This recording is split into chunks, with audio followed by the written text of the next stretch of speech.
Hi, I'm Dr. William Jackson from Skillful Means. I'm a clinical health psychologist and former Buddhist monk.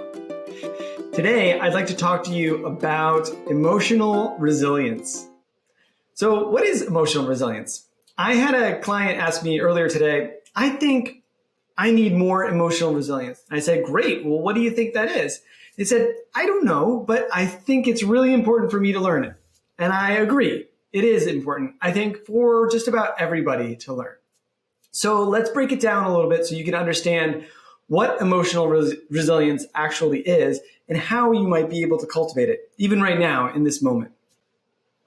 So with broad strokes, you can think about emotional resilience as one's ability to get from the feeling of being unsafe to feeling safe.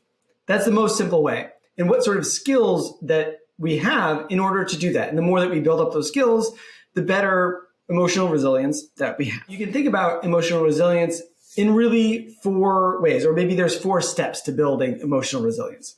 So the first step is interception, building up your ability to understand what is happening internally in your body. So what sort of feelings are coming up in your body? What sort of emotions are happening in your body? The more that you're able to gather that information, the more you're able to really understand who you are, what makes you tick, what's important to you, what's not important to you, what aggravates you, what frustrates you, what makes you scared, what makes you feel safe, all of that business. The more that you can be mindful of how you're actually feeling, the more understanding that you're eventually going to get. So interception could be awareness of, hey, I'm feeling angry, or hey, I'm feeling afraid, or I'm feeling anxious, or this makes me feel safe, that makes me feel happy, so on and so forth. And you can do that a lot by developing mindfulness and developing a mindful awareness, not just in a meditation, but in your day-to-day. Step 2, acceptance. How can you allow whatever is actually happening, how you are really feeling about something, what thoughts are actually coming up, and move a little bit closer? So if I was resisting it, I would be pushing feelings and thoughts and whatever's happening internally further away from me. The acceptance allows them in.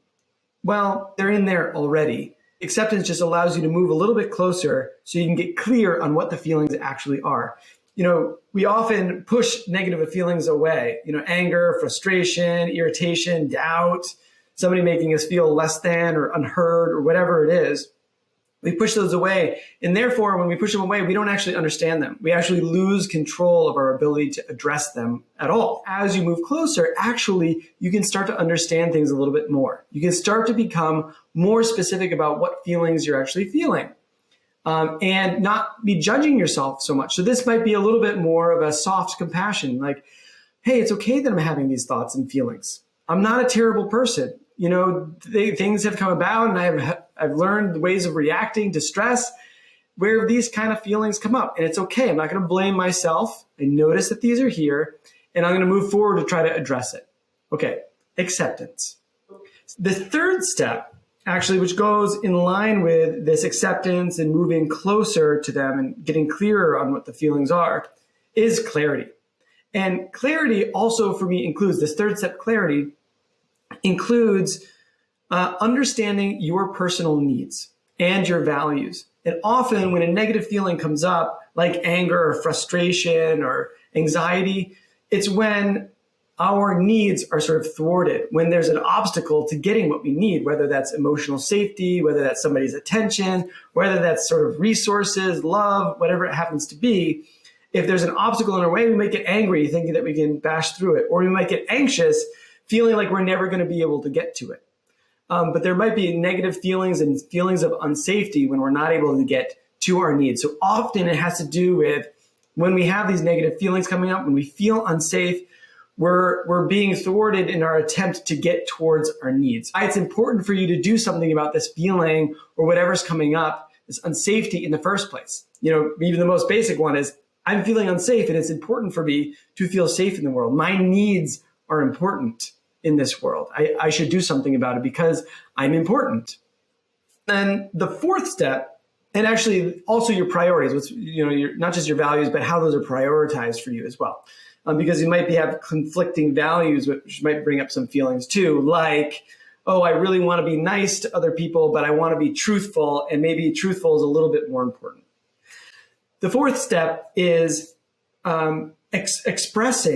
clearly expressing how you're feeling, what's going on internally. So, and that could be with an action, sort of leaving a place or staying in a place or going to another place or telling somebody how you feel. So this is a verbal action, or it might even be a mental action, like changing the way that you think about something. Maybe you've been beating yourself up, and maybe you can start to be a little bit more kind and say, hey, it's okay, I have these feelings. It's okay, I have these thoughts. I'm not crazy. I'm not a bad person for having these.